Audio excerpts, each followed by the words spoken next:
आपके Insta post पर सुप्रिया जी सीधा सवाल है, आपके नेताओं पर, रणदीप सुरजेवाला पर भी चुनाव आयोग ने फिलहाल 48 घंटे के लिए रोक लगाई है।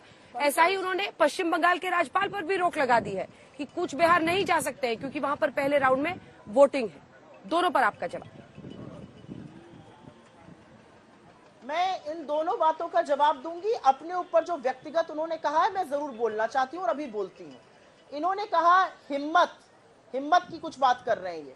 अगर हिम्मत होती मोदी जी में तो विंध्याचल के नीचे कर्नाटक, तेलंगाना, आंध्र प्रदेश, तमिलनाडु, केरला, ये सारे राज्य देश के हिस्से हैं। चले जाते वहां पर और एक भी सीट से चुनाव लड़ने की हिम्मत जुटा लेते। ये भी तो देश का हिस्सा है, क्यों नहीं जुटा पा रहे हैं? असलियत यह है कि मोदी जी भागते फिर रहे हैं क्योंकि उनको पता है कि देश के कोने कोने से बेरोजगारी, महंगाई, आर्थिक असमानता, महिला सुरक्षा पर लोग खड़े होकर सवाल पूछ रहे हैं। मैं एक बात और यहां पर कहती हूँ और ये बात यहां पर बतानी जरूरी है। महिला सम्मान पर क्योंकि चर्चा हुई और अपने ऊपर स्पेसिफिक बात का जवाब दूंगी, देना जरूरी है क्योंकि ये लोग दुष्प्रचार करते हैं, ये फेक न्यूज की फैक्ट्री चलाते हैं। महिला असम्मान पर आप बात करिएगा जिसके व्यक्ति ने टीवी के कैमरा पर, आपके पूर्व वेस्ट बंगाल के अध्यक्ष ने टीवी कैमरा पर एक चुनी हुई मुख्यमंत्री के पिता के बारे में पूछा था। वो बात करेगा महिला सम्मान की। वो महिला सम्मान की बात करेगा जो वैधव्य झेलती हुई एक सांसद के लिए कांग्रेस की विधवा कहता है। वो बात करेगा जो दाम्पत्य के सूत्र में बंधी पत्नी के लिए 50 करोड़ की गर्लफ्रेंड कहता है। वो बात करेगा महिला सम्मान की जिसकी नाक के नीचे बेटियां को रौंदा गया, उनको घसीटा गया सड़कों पर और आप चुप रहे, आप मौन रहे, आप आरोपी के साथ खड़े रहे। आप हाथरस में 2:30 बजे लड़की को फूंक दिया गया, आप चुप रहे। आप महिला सम्मान पे बात करेंगे। और अब मैं अपनी बात यहाँ पे कहूंगी। रणदीप जी ने एक बयान दिया, उसको आधा अधूरा काट छाट के दिखाया गया। 2 दिन के लिए उनको कैंपेनिंग से बैन किया इलेक्शन कमीशन ने। ये उनका प्रेरोगेटिव है, इस पर मुझे नहीं कुछ कहना है। इलेक्शन कमीशन का प्रेरोगेटिव है, उन्होंने बैन किया, मुंह से बात निकली। मेरे बारे में पूरे तरह से स्पष्टीकरण मैंने दिया। मेरे इंस्टाग्राम पे किसी ने गलत पोस्ट किया, कॉपी पेस्ट किया, मैंने पता लगाया किसने किया, उस व्यक्ति को मैंने सैक किया।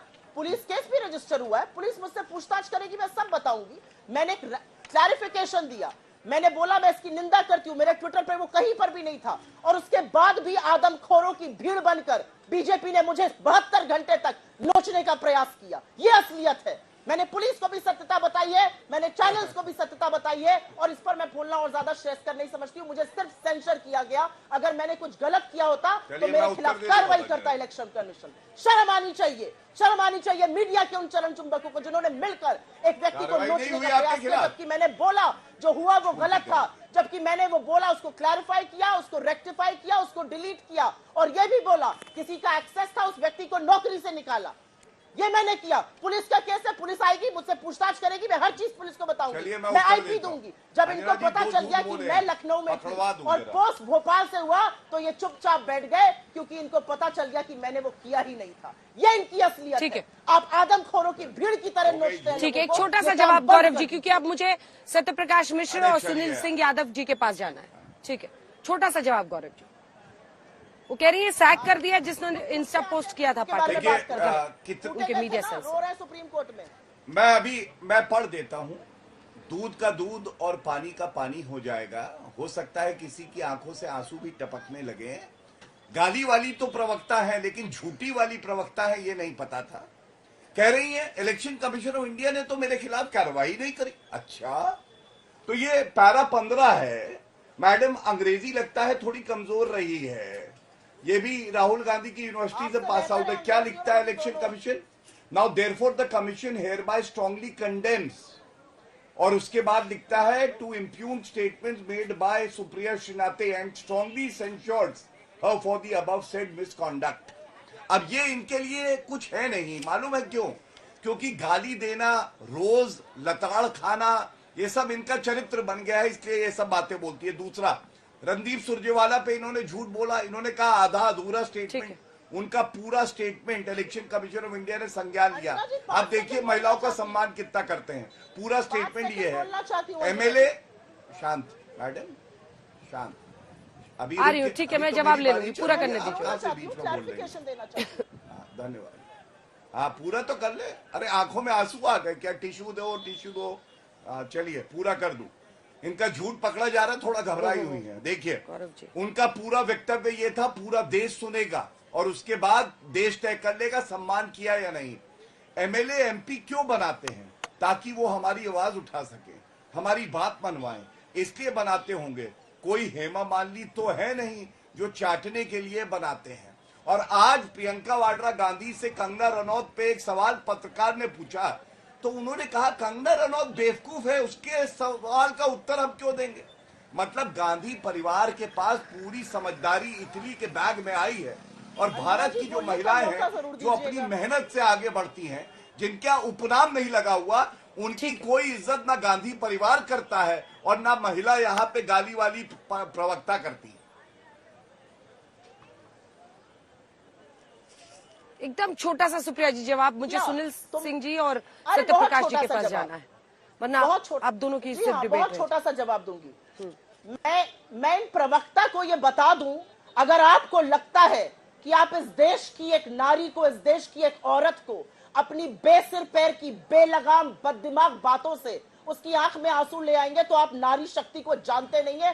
समझ जाइए तो लताड़ नहीं खानी पड़ेगी। और आपको पता है मैं क्या बोल रही हूँ। सुप्रीम कोर्ट में रोना नहीं पड़ेगा कि अरे मुझे लताड़ा गया, लोग बात कर रहे हैं, उसको हटवाइए, ये नहीं कहना पड़ेगा। लताड़ क्यों याद आता है? सबको पता है, ऐसा लताड़े गए थे, सबको पता है कौन लताड़ा गया था। यहाँ पर मेरा मुंह मत खुलवाइए। लताड़े भी गए, फिर जाके सुप्रीम कोर्ट में रो रहे हैं, हटवाइए हटवाइए, वो ट्वीट हटवाइए जहां पर मेरे लताड़ने के बारे में बोला गया। हटाइए हटाइए। अरे भैया लताड़े गए थे। चलिए ठीक है, अब हो गया। गौरव भाटिया जी, सुप्रिया श्रीनेत जी, ये आप दोनों की पर्सनल लड़ाई नहीं है। देश में इस बार 19 अप्रैल को 102 सीटों पर जनता मतदान करने वाली है आने वाली सरकार चुनने के लिए। सत्य प्रकाश मिश्र जी आपके पास आते हुए वो दम भर रहे हैं राहुल गांधी की 150 पर बीजेपी को समेट देंगे इस बार, और कह रहे हैं अखिलेश यादव की गाजीपुर से गाजियाबाद तक सफाया होने वाला है इस बार। देखिए, बड़ी तस्वीर ये है कि एक तो आज रामनवमी के अवसर पर एक बार फिर हमने देखा राम मंदिर में प्रभु राम की ललाट पर वो सूर्य की किरण पड़ी। कई लोग ये कह रहे हैं कि क्या एक बार फिर भगवान राम को सामने लाकर चुनावी बिसात बिछाई जा रही है। और दूसरा हिस्सा इसी प्रश्न का है, विपक्ष बार बार लोकतंत्र की दुहाई, संविधान बदलने की दुहाई, और उसमें बीजेपी के कई नेताओं को वो कोट कर रहे हैं। इन सब पर आपकी प्रतिक्रिया, क्योंकि नीतीश कुमार एक वक्त पर जब इंडिया गठबंधन के साथी थे तो वो भी लोकतंत्र बचाओ संविधान बचाओ की दुहाई देते थे। सत्य अंजना जी, आपने बहुत विस्तार से पूछा है, मैं विस्तार से जवाब दूंगा। मेरा मानना है कि राहुल गांधी जो ये दम भर रहे हैं कि 150 सीटों पे सिमट जाएगी भारतीय जनता पार्टी, वास्तविकता ये कौन दम भर रहा है जिसकी 3 राज्यों में सरकार है, 2 छोटे छोटे राज्यों में सरकार है, कई राज्यों में वो पिछलग्गू पार्टी बनकर हैं, 9 सीट राजद ने उनको बिहार में बड़ी मुश्किल से निकाल कर दिया, 17 सीट अखिलेश यादव ने बड़ी मुश्किल से यूपी में निकाल के दिया, वही हालत महाराष्ट्र में है। और सबसे बड़ी बात, जो वायनाड वो लड़ रहे हैं, वहां डी राजा की पत्नी एनी राजा उनके खिलाफ कम्युनिस्ट पार्टी मैदान में है। वो व्यक्ति ये दम भर रहा है कि भारतीय जनता पार्टी 150 सीट पर आ जाएगी। और कांग्रेस की जो प्रवक्ता है आदरणीय सुप्रिया श्रीनेत जी, मैं उनको ऐसी परिस्थिति में डिफेंड करते हुए देख के बड़ा अच्छा महसूस होता है कि कितने कमजोर पार्टी को वो डिफेंड कर पाती हैं। कई राज्यों का आंकड़ा लेके आ गई कि इतना दावा किया, इतना नहीं आया। सुप्रिया जी, 2019 में भारतीय जनता पार्टी ने 300 पार का नारा दिया था, और मैं भी 2019 के डिबेट में था और एक बड़े चैनल पे कहा कि 340 पार करेगा, और 353 सीटें आई। तो साख तो है भारतीय जनता पार्टी और एनडीए की सीटों के प्रेडिक्शंस में।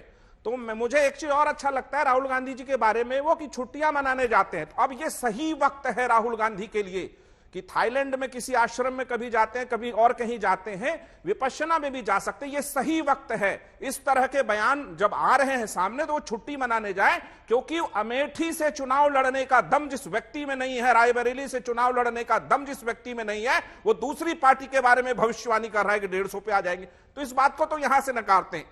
आइए लोकतंत्र पर। यह पूरा देश जानता है कि लोकतंत्र को पहली बार इस देश में, आजाद भारत में किसने कुचला, किसने संविधान में 1976 में कुछ शब्द प्रस्तावना में डाले। ठीक है, सुप्रीम कोर्ट का फैसला है प्रस्तावना को लेकर के, it is a part of the constitution. संविधान बदलना और संविधान में जरूरत के मुताबिक संशोधन करना, ये 2 अलग बातें हैं। ये नारा दे रहे कि संविधान बदल देंगे। अरे सुप्रीम कोर्ट गार्जियन है कॉन्स्टिट्यूशन का, संविधान कोई नहीं बदल सकता, लेकिन अगर कोई रिक्वायरमेंट है मौजूदा परिस्थिति में तो संविधान में संशोधन आपने भी किया और बाकी सरकारों ने भी किए। तो झूठ पर झूठ कांग्रेस पार्टी लगातार इसलिए बोल रही है क्योंकि जमीन पर उसके कार्यकर्ता नहीं है, जमीन पर उसका गठबंधन मजबूत नहीं है। 2 लड़के जरूर बैठे हैं यूपी में प्रेस कॉन्फ्रेंस में, जमीन में उन लड़कों का कोई फौज नहीं है जो उनको चुनाव जिता सके। तो चुनाव के माहौल में यदि उनको रिपोर्ट मिले कि हालात ठीक नहीं है तो ऐसे बयान वो जरूर देंगे कि हमारी विरोधी पार्टियां कम सीटें जीतने जा रही हैं। तो लोकतंत्र और संविधान पर कांग्रेस चिंता न करे, वो पूरी तरह मजबूत और उसका चारों स्तंभ मजबूती से खड़ा रहेगा। सुप्रिया सुले जी को धन्यवाद देते कि ऐसी विषम परिस्थिति में कांग्रेस को डिफेंड कर पाती हैं, मेधावी प्रवक्ता हैं। कांग्रेस बहुत कमजोर स्थिति में है, उसके सारे नेता उसको छोड़ के जा रहे हैं। उसके न्याय पत्र को पढ़कर ऐसा लगता है कि देश को भटकाए पत्र समर्पित किया है, कि देश को भटकाने की एक साजिश रची जा रही है। 70 साल में रोजगार की चिंता नहीं की होती तो 10 साल में रोजगार पर सवाल पूछने वाला व्यक्ति को कोई ये साहस नहीं है, कोई मॉरल राइट नहीं है कि वो 10 सालों में ये सवाल पूछे। जहां 46 करोड़ लोगों को मुद्रा लोन दिया गया, जहां 1 करोड़ लखपति दीदियां बनाई गई, कांग्रेस पार्टी को अब ये सवाल पूछने का हक महिलाओं पे भी नहीं है कि महिला को सबसे पहली बार इस देश में 1 करोड़ अगर लखपति दीदी बनाई तो वो मोदी सरकार ने बनाई, वो एनडीए सरकार ने बनाई। अगर पंचायत में भी आरक्षण दिया था सबसे पहली बार देश में तो नीतीश कुमार ने बिहार में 50% महिलाओं को पंचायत में आरक्षण दिया और देश में 33% आरक्षण पास दोनों सदनों में नरेंद्र मोदी जी ने किया। तो महिलाओं के सम्मान पर भी सुप्रिया सुले जी की पार्टी कांग्रेस पार्टी को कोई मॉरल राइट नहीं है सवाल पूछने का, न कुछ बोलने का। अब सवाल आते हैं कि आखिर ये 2 विरोधाभास स्थितियां क्यों कांग्रेस के अंदर, जो यूपी के 2 लड़के हैं और जो महाराष्ट्र में थोड़े भड़के हैं और जो वायनाड में बिल्कुल हड़के हैं, तो वो स्थिति क्यों है? क्योंकि उनके घटक दलों को लगता है कि राहुल गांधी के नेतृत्व में जो कांग्रेस है वो उनको जीत नहीं दिला सकती है, थोड़े बहुत वोट दिला सकती है। इसलिए दिल्ली में भी केजरीवाल की गोद में कांग्रेस इसलिए बैठी है कि अगर केजरीवाल की दीवार दरकी तो वो पार्टी थोड़ा सा अपना संगठन लेकर के थोड़ा वोट बैंक बना करके थोड़ी वोट प्रतिशत बढ़ा ले जाएगी। स्थिति यह है, मोदी जी के नेतृत्व में एनडीए 400 पार अवश्य करेगा।